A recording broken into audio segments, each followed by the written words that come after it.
ஆண்டவராகிய இயேசு கிறிஸ்துவின் நாமத்தினாலே உங்கள் யாவருக்கும் என் அன்பின் வாழ்த்துக்கள். எல்லோரும் சந்தோஷமாக இருக்கிறீங்களா? எப்பொழுதும் கர்த்தருக்குள் சந்தோஷமாயிருங்கள். சந்தோஷமாயிருப்பதே தேவனுக்கு பிரியமான காரியம்.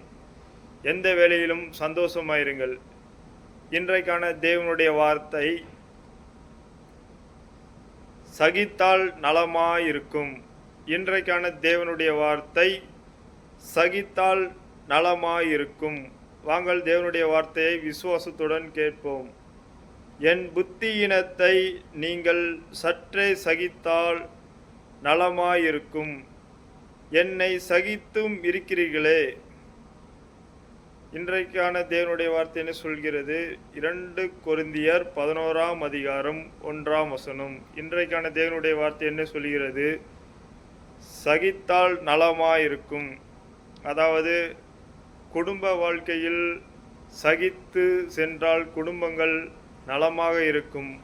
கணவன் மனைவிக்குள்ள அநேக பிரச்சனைகள் வந்தாலும் சகித்து கொண்டால் நலமாக இருக்கும்.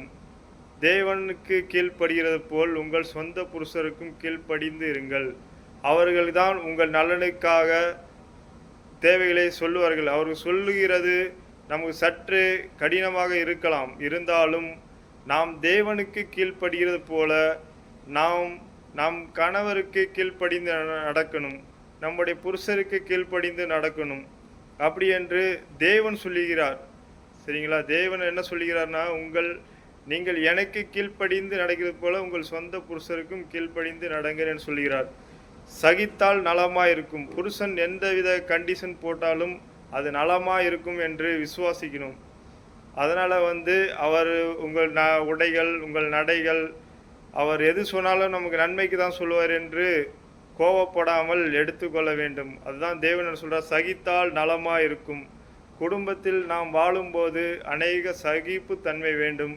வேலை இடங்களில் நாம் செல்கிறோம், அநேக பிரச்சனைகள் வேலைத்தலங்களில் நாம் சந்திக்கிறோம்.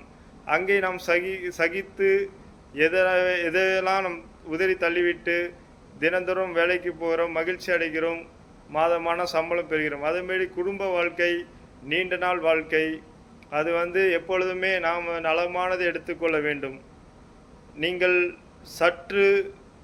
சற்றே சிந்தித்தால் நலமாயிருக்கும், சற்றே சகித்தால் நலமாயிருக்கும் என்று தேவன் உங்களையும் என்னையும் குறித்து சொல்கிறார்.